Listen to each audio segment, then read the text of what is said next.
Joseph, thanks a lot for joining me today. Yeah, absolutely. Pleasure to be here. I know our HW Media brands have covered Milo over the years, but I'd love to I want to start with what is Milo? And I know the LinkedIn description, a financial technology that allows consumers blah blah blah. Give us Yeah. the view. What's the business? Yeah. So I started the company 4 years ago, and it was really rooted around being able to help consumers that I thought were very good, but the system wasn't really designed for them. And we felt that mortgage was one of those great places to be able to start. My background was in financial services. I worked at Morgan Stanley, Goldman Sachs, and covering these clients from a private wealth perspective. And I was seeing everybody coming to the U.S. to buy homes, and none of them were getting mortgages. So really, the company was rooted around we feel that we can build unique financial products for these sets of consumers. And we started out with a mortgage for foreign national. And then over the past year, we launched a mortgage for people that have crypto and have crypto wealth, because it was the same thing, that they were financially qualified. They just didn't have all of the exact criteria. And really, that's how I started the company. Really interesting. So the initial product was not the crypto mortgage. No, it wasn't. It was a loan for someone from Canada or from Brazil or UK. We've had people from over 90 countries apply for mortgages with us. It was designed so that they could apply from anywhere in the world, find a property here in the US, they could access a mortgage with us, and they could close a transaction from anywhere in the world. And that was really the first couple of years of the company. We were working on that. Nice. So I mean, were these traditional conforming loans, or what type of mortgage were you focused on out the gate with foreign nationals? Yeah, so 30-year mortgages, loans for most of their case was to buy investment properties, because they would live in their home country, and they would come and they would buy a condo or a single family home in Miami or New York or California. And they were doing that because the US is a great place, where there's trust, stability, rule of law, right? All of these things that in many of these places doesn't work as well.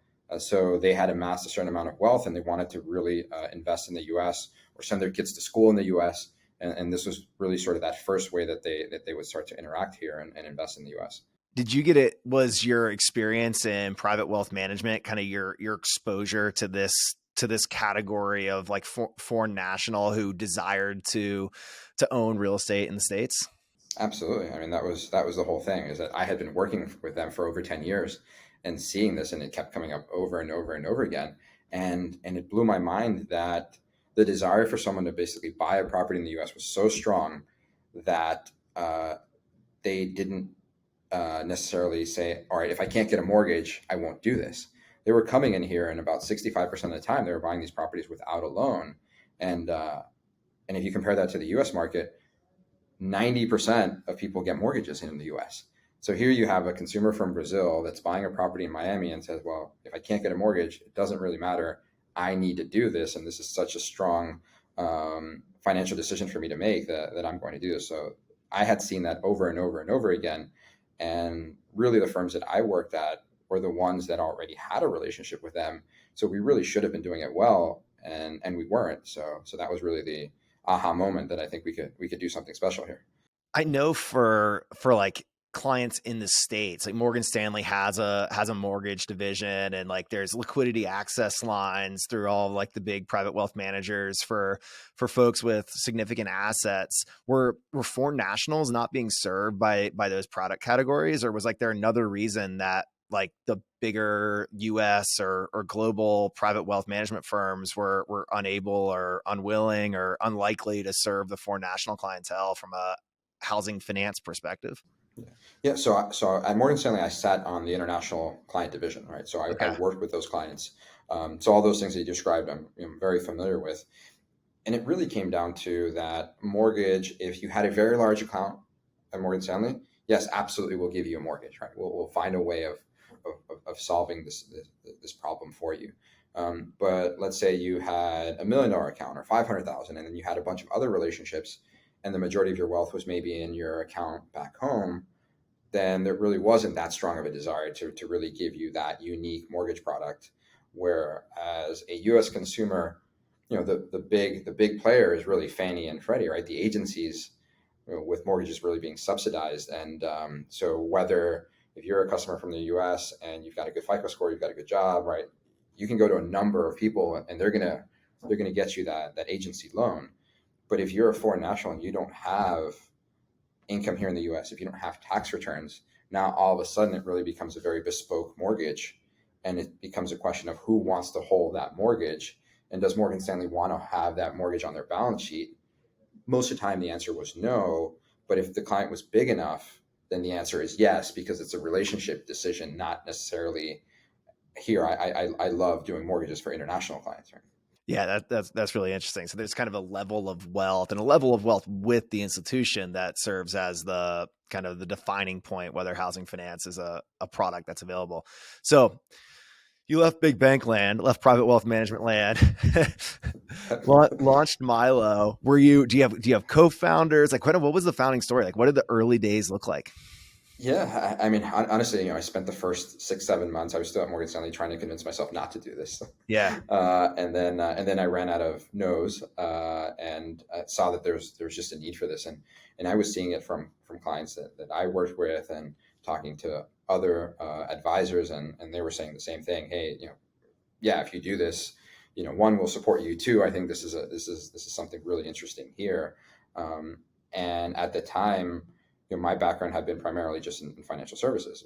I had built a technology company. I had done that. I had started a previous company before, but not in the way that I was planning on building this company. Being venture backed, taking investors, outside capital, because I felt that was the best way to really be able to accelerate and build something pretty big and special. So no co-founders. I just decided, hey, this is it, and I'm going to try to build a great team and find people that believe in what we're doing. And fast forward today, the team is roughly sort of 50 people with multiple nationalities. People from Brazil, from Ukraine, from Venezuela, from Colombia, from all over the world that resonate with the missions. So if you kind of rewind back 4+ years ago when you're out launching the business and raising capital, that initial like investment memorandum and business plan, like was the roadmap to go down the path of crypto mortgages, or like were you going to be like straight Yeah. like digital brokerage or digital correspondent focused on the foreign Yeah. national space? Like how did you roadmap? Like what narrative was like were you going out the gate with? Yeah, it's a great question, and there was actually a crypto story before that, even before I started Milo to work with international clients. I really had this idea that people were amassing crypto wealth and Bitcoin wealth, and I don't know if you recall back then, but there was a lot of ICOs and all these sort of Yeah. initial offerings, and there was a lot of excitement in the space. And I was a guy at Morgan Stanley talking to individuals there about it. It wasn't really something that people really wanted me to talk about, right? Crypto at a big bank that didn't really have a strong position around digital assets at that time. But nonetheless, I felt that this is wealth, right? This is something that people are amassing, and at some point, if they have enough of it, they're probably going to want to access real world financial products. Be it a mortgage, right? Buy a car, use a credit card, right? All of these things that for most of us that earn in dollars really take for granted every day. But if the majority of your wealth is in digital assets, then you're going to need companies or a set of companies to provide these services for you. And that's really what got me back to that last year, is that no one had really solved for that yet, at least on the mortgage side.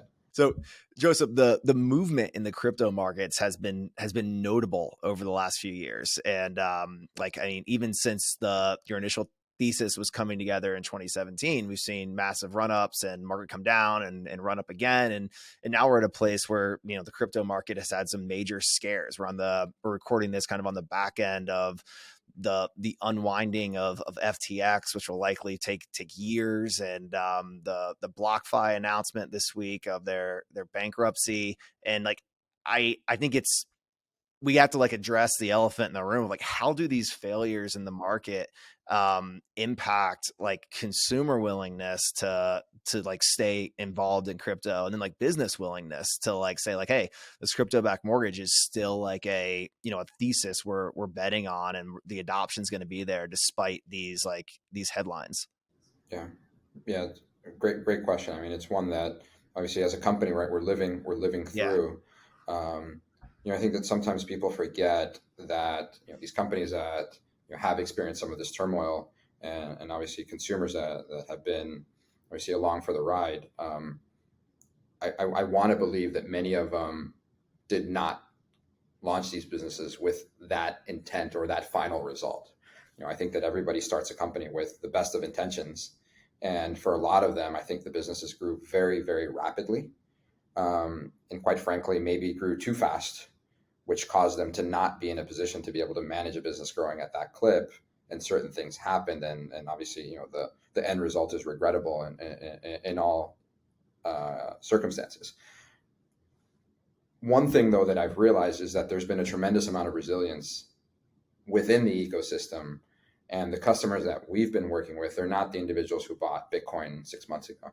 It's the individuals who bought Bitcoin 8 years ago, 10 years ago, that they've seen some of these cycles. They've seen patches of stress, and at the same time also seen peak prices, and have decided not to sell at those levels because they believe that there is an opportunity in the digital ecosystem for the long run, and they're making that bet.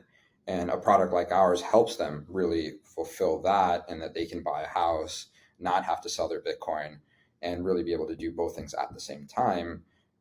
And for us as a company, we've continued to originate these loans. We're closing some loans this week. We have customers that are coming every single day, applying for these loans, asking us, having conversations.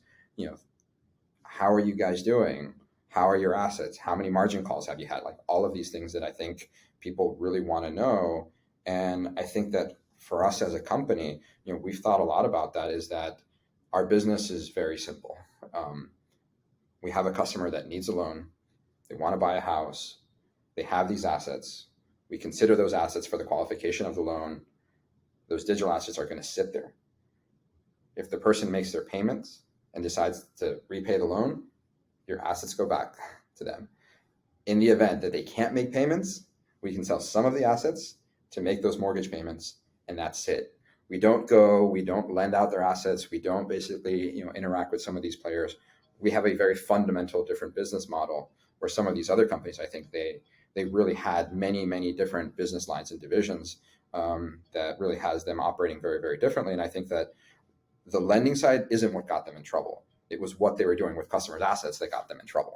Yeah, I mean that's a notable differentiation. So let's talk. Can we talk about like how the crypto backed mortgage works, and like how the collateral works, and I'd love to kind of like go down the path. We talk. You mentioned like people are making their payments. It's all good. So like there's just things I don't understand about the crypto mortgage. Like are we paying in USD? Are we paying in Yeah. digital assets? I'd love to kind of start with like the architecture of the product.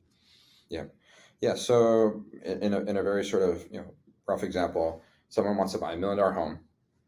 They've identified it, they're excited to buy it, and they're sitting on Bitcoin or ETH. Historically, what they've had to do is sell some for a down payment, and then likely go out and try to find a lender, that'll give them a mortgage. Well, unfortunately, that sale triggers a taxable event for them, right? It'll trigger, in the best case of scenarios, 24% tax rates, long-term capital gains. In the worst case, it could be closer to 40 or 50%, depending on the state that they live in. So for us, with the structure of our product is, we really wanted them to not have to sell and really continue to hold these assets for the long run. So we can finance 100% of that transaction. So $1 million home, we can finance $1 million. And in turn, what we're going to need from them is at least $1 million worth of Bitcoin or ETH, or a combination of either of those. We also have a 40% down USDC under collateralized product, that we've been doing that loan for several consumers as well, because what we found is that many people are living and they're holding the majority of their assets in USDC, no longer at a traditional bank. And this was a very, very important product for them, to be able to go out and get a mortgage. But most of our loans have been done on that one-to-one basis, right? $1 million home, $1 million of Bitcoin. And in that case, the person will transfer that Bitcoin to us. We're going to lend 100% of it. We're going to transfer the dollars to the settlement agent, the title agent, and they're going to pay us a monthly payment like any other mortgage in dollars. So okay, so you peg like in the $1 million house scenario, like you peg the $1 million in Bitcoin to the price at that time. How do you manage fluctuation in value and to the upside or downside, or is that just a risk that you have to a risk you have to accept as long as they're making the payments? Yeah, so I think we both bear the risk, right? I think that there are some elements of it, which is one of the reasons why we started out that one-to-one level, because a customer's not putting a down payment. Yeah. So in this case, the value of the Bitcoin can go down 65%. So in that $1 million scenario, there's $350,000 worth of Bitcoin. At that point in time, we're going to ask the customer to do one of two things: either reduce the loan balance or post additional Bitcoin or Ethereum collateral for the loan. You see, if they do that, there would be no sale. It wouldn't trigger any potential taxable event. And we do that because at that point in time, we don't have enough of their collateral to mitigate a potential loss for us because there's no down payment. So that was important. And looking back from when we started originating these loans, which was in Q2, we have yet to basically request additional collateral from anybody or post a margin call in spite of the value of Bitcoin coming down pretty significantly. So our models so far have proven correct. And for many of the consumers that we work with, this also wasn't the only amount of Bitcoin or Ethereum that they had. They have additional digital assets that they could post if they needed to. Oh, wow. So you haven't, like, even as Bitcoin's come down from like over the last 18 months, like it hasn't come down to the extent where additional collateral was needed to be called. Okay. Correct. Yeah, we started originating loans when Bitcoin was roughly about 27,000. A lot of the loans that we did, it was when it was 21, 22,000. We're closing a few $1 million of loans this week, so we're continuing to sort of see that, and I think that that's really, really great for us to see as a company, is that in spite of everything that's happening out there, the desire for people to want to buy homes and keep their Bitcoin and their Ethereum remains very, very strong. And we're closing transactions in this period of turbulence. So as a team, we remain fully committed to continuing to improve the product, help customers get the feedback, and really sort of build out this category. Interesting. And then, like, I mean, the topic on the back end of like the FTX and BlockFi news has been custody. Like, how do you think about like custody of assets, and like, is that do consumers, like borrowers, have a concern of like where like the Bitcoin is actually housed, or is that your risk once like the mortgage is issued? It's twofold, similar to the risk around the value of the collateral, right? For us, we're not taking a directional bet on the value of Bitcoin, right? If a Okay. customer pays us back, we owe them the Bitcoin no matter what. And for us, working with reputable counterparts, because as a business where we're holding lots and lots of digital assets for customers, we don't have the luxury of saying, here, we're just going to drop it into a cold storage in a little USB somewhere and just sort of stick it in a bank, right? Like we actually have to work with credible, reputable counterparts, like most large institutions. So for us, historically, we've worked with Coinbase and we've worked with Gemini. And, and we continue to believe that both of them are good custodians and counterparts. And when I say custodians, we interact with the entities that are part of the trust entities of those organizations. And Gemini has had some issues recently with their earn product, indirectly to Genesis. That's not something that we were impacted because we didn't participate in that. We had it literally sitting there in those vault accounts in cold storage. And recently, we've made the decision to work primarily with Coinbase in a similar structure where it sits in their trust segregated accounts per customer in vaults in cold storage, because we believe that there's a lot of safety there around a company that reports quarterly, is audited, is regulated. There's a ton of visibility. If you go and you read their filings, you know exactly how much they have in loans. You have exactly how much they own in assets. You have exactly where they hold it. And as a company, we're regulated, audited as well. So that becomes an important consideration for us and who we do business with. Yeah, I mean, those are great points. I mean, I think the topic of governance has been like front and center over the last few weeks. It's just insane the lack of governance that it seemed to be in place with FTX and the the SBF headlines that keep popping up of lack of governance. And Coinbase is kind of like, showing their colors as the mature player in market right now. This is Yeah. probably a fair market for them to win in. Yeah. And there's so much work that goes into being able to comply with regulators and audits and quarterly updates, right? For us, we have to detail how many applications came in on a per Yeah. state basis. We have to say how many loans we closed, who we closed them for, where are our assets, what's in our bank accounts, our annual audits to be able to provide clear guidance for our insurance providers, for our fidelity bonds, for our cybersecurity bonds, right? Like all of these things. And we have a very, very high burden to basically prove and document and make sure that everything is there. They have an even higher one because they're a public company. So that makes a difference. And really, companies that have this mindset, I think, are fundamentally run differently than companies that don't have that type of oversight, because it really doesn't matter whether they do it or not. The moment you have to say, here, I got to lock in and I got to prepare and I got to do this, it makes you pause and think, all right, are we doing this the right way? Someone's giving you feedback. How do you do it right? And then if you don't do it right, you may not be able to get your license, and everyone's going to know you didn't pass that or you got fined. So that's a really, really important thing to build a credible track record. Joseph, do you expect Milo to be the mortgage lender catering to foreign nationals with conventional and crypto backed products, or are you building in a direction where like the digital asset crypto backed product is the cornerstone of the business model? I mean, we want to build products that people feel are necessary, right? We want to build things that are unique, that it's not the things that everyone else can do, but the things that are hard to do and that consumers want. So with the foreign national product, we continue to see interest and demand for it. I think with this crypto product, the reason why we're really so excited about it is because, one, we don't think that crypto is going away. Two, we think that over time, as this continues to appreciate, there's more consumers that are going to need this solution. Of the loans that we've originated so far, we've been working primarily on investment properties.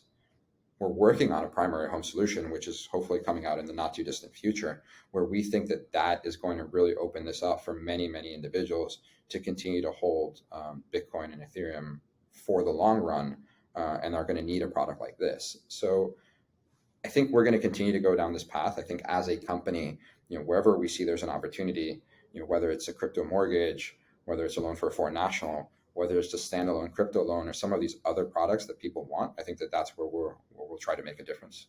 So kind of shifting to housing market impact on your business, as we look at the rapid increase in mortgage interest rates over the last year and recent reporting that home prices are kind of moving down on a month over month basis over the last 4 or 5 months. How is that impacting? How is our current market dynamic impacting foreign national interest in buying in the United States? Another great question. So as a company, we have not seen a slowdown in the inbound interest around people wanting to get pre-qualified to understand how much they can afford and whether they can transact and buy a home in the US. That has remained very, very robust. What we are seeing is a market challenge that there are not that many homes out there. And the reality is that it may not be as competitive as it was maybe 12 months ago, but there's still only 3 months of housing supply out there. And it still remains very, very difficult. So I think that to the extent that some of that gets alleviated over time, which quite frankly, I don't know if it will, because there's not that many homes. And the people that were able to purchase a home and got a 2 or 3% mortgage, there's not a big incentive for them to sell that at any time soon.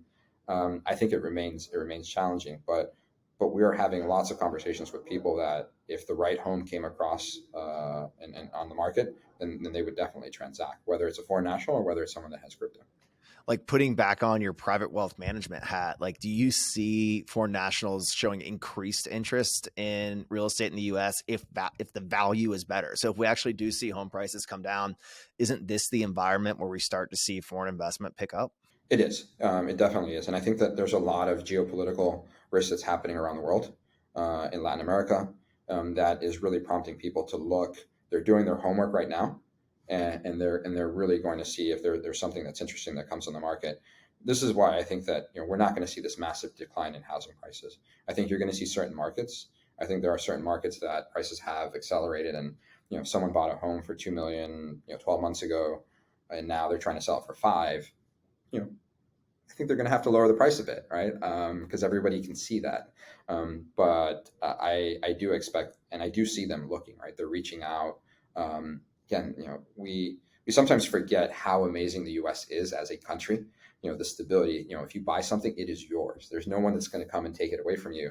That you have title for it, and you can pass it on to your heirs.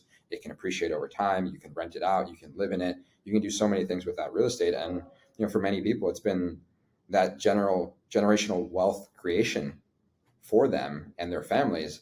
And individuals in other countries, right? They want part of that, even if it's a smaller home somewhere in the Midwest or North Carolina, or that we've been seeing demand for, or if it's a condo in Miami, right? They still want that. So I expect interest to remain high. So success for your business isn't so much riding on rapid adoption of crypto, but as long as there's interest in buying real estate in the US from foreign nationals, you'll be there to serve them. Yeah, from a foreign national perspective, I think on the crypto side, what we've seen is that's predominantly US, right? This is individuals here in the US that don't want to sell their crypto, right? They want to keep it. And for a long period of time, they haven't bought, right? They haven't transacted. But now they're getting into these peak home buying years, and that sense of I need to buy a home is becoming stronger and stronger. And I think that in the conversations that we're having at today's prices, I think most of them are net buyers as opposed to net sellers, right? So it's even more of a reason to work with us and access a crypto mortgage. That's interesting. And I didn't catch that differentiation that the crypto product does have a stronger like onshore US concentration. Inside of the crypto borrowers today, are you seeing like heavy pockets of adoption from like some of the headline cities of crypto adoption? Like is Miami a very active market, or are you seeing kind of distribution across the US or interest across the US? It's pretty distributed. It's Florida, California, Texas, New York, Yeah. Colorado, Arizona, right? Those are very, very common markets right now for foreign nationals, and as well as where people are migrating to. Puerto Rico, right? No surprise there. I think it's pretty diverse. I almost wore my Dorado sweatshirt today. I could have been on the team. So as you think about that distribution strategy, like how are you reaching consumers? Like where does awareness come from? What's your like the marketing and demand gen strategy? Yeah, for us, it's really being able to get good content out there, to do press releases and have conversations like this with you, so that people understand how we think as a company, why we're different from these other institutions, and why our business is fundamentally different. That's been very, very powerful. And quite frankly, when they're talking to us, like we want to get the feedback. Like we want them to tell us, hey, this is how I think you can make this better. This is why this is important. This is why you should do it this way. And so far that's been a really good strategy for us this year. And I think over time, we'll think about how do we get even more distribution with this and this set of products. But right now, it's really been, let's get something out there. Let's see how people respond to it. Let's make sure that it's structured in a safe and compliant way, and let's get them into a house. Yeah, that's great. So as you mentioned that you have 50 team members now, tell us more about kind of the profile of your hiring priorities, and like, are you recruiting like traditional loan originators and processors and underwriters from the mortgage ecosystem, or like what's your staffing need, and like where have you been focused? Yeah, most of our team is product and engineering. So a lot of what we do is building technology, building great user experiences, and then with that, comes an expertise around mortgage, right? I'll be honest, right? Mortgage is hard. Out of all of the categories out there, right, around sort of lending and financial products, I think it's probably one of the hardest, because you have components around being able to find a customer, being able to offer a product that they want. You have to figure out your strategy of how you're compliant with regulation and license on a state by state basis. You need to have experienced team members that know what that world is like. And then at the same time, you have to think about how do you get capital for the loans that you originate, and how do you do this in a scalable way that's repeatable over time, even if rates do decide to go from 3 to 7% in 4 months, right? So for us, our team is making sure that we have the people in all of those areas that have unique skill sets, where we can have that internally. And we've been very, very fortunate where we've got great investors good advisors that can definitely help us and point us in the right direction, even if we don't know something internally. So I'm thinking kind of about like the biz dev process of borrowers that come into the funnel. And I think it's really like easy to say like, oh, like crypto backed mortgages, like for the traditional mortgage ecosystems, like, hey, this isn't a threat. It's a small niche product. And like, I think there's like something to be some truth in that. Like there's a selection bias, right? Like the people who you Yeah. talk to are already crypto investors, Bitcoin holders. Like, I don't think you're probably talking to many borrowers. Oh, you have a crypto mortgage? Let me go buy some of Yeah. that and then come back to Yeah. you and use it as collateral. So Yeah. if someone's talking to you or one of your team At members, least not yet. not yet. I mean, yeah. So, I mean, like, yeah, it's a community, right? Like there's a selection bias to someone who is going to talk to you about a crypto mortgage in 2022. We'll come back in a few years and see if it still feels that way. But if you're talking to a potential borrower, you're talking to a potential homeowner and they decide not to do a crypto mortgage, like what's the reason? Like why would they choose to take a conventional route versus the crypto mortgage? I mean, a lot of what we do when we're having conversations with these clients is understanding, why do they want that crypto mortgage, right? Why don't they get a conventional loan? Like, how strong is that desire for them to continue to hold their Bitcoin? Um, and for some of them, which we've seen a number of our clients, they came in looking for a crypto mortgage and ultimately decided to go with something different, a 30-year loan where they did have a conventional down payment, and we were able to help them with that as well. Because we can offer that product for them. So it's really understanding why they want to do this, and if they don't want to do it, sometimes for some of them it was saying, well, I really don't want to lock up this much Bitcoin. There might be something else that comes along the way, or maybe I need to sell some within 6 months. I'm not there yet. I'm not that committed to basically having this for longer than 2 or 3 years. And then we tell them, look, this doesn't really make sense. And this is one of the reasons why we've been spending some time also really ideating what does just a standalone crypto loan look like for some of these consumers that want a little bit more of that flexibility, because it's not designed for everybody. I think for someone that is really confident, has conviction to say, I'm going to hold this for a longer period of time, right? The mortgage is 30 years. Again, it's a long time. Most mortgages tend to be 4 to 5 years, but it is something that you go into it saying, hey, we're not gonna just date. I think we're gonna kind of get married here, right? And for some people, that's a little too much in the beginning, and that's okay. Yeah, that makes sense. So kind of shifting over to like the industry perspective, like what do you think like the broader mortgage and housing industry misunderstands about the crypto backed mortgage? Like if you're going to an MBA conference and talking to your peer lenders, like what are they not understanding about the product set that like you want to make sure there's clarity on in the industry? Yeah. I think people are missing that people who have these digital assets, this is their wealth. This is their net worth, right? This is what they have. This is, if you've made the majority of your money in the equity markets, or you made your money in a certain industry, right? You're going to have a very strong bias towards that. You're not going to all of a sudden make your money in the stock market and go and try to do something else.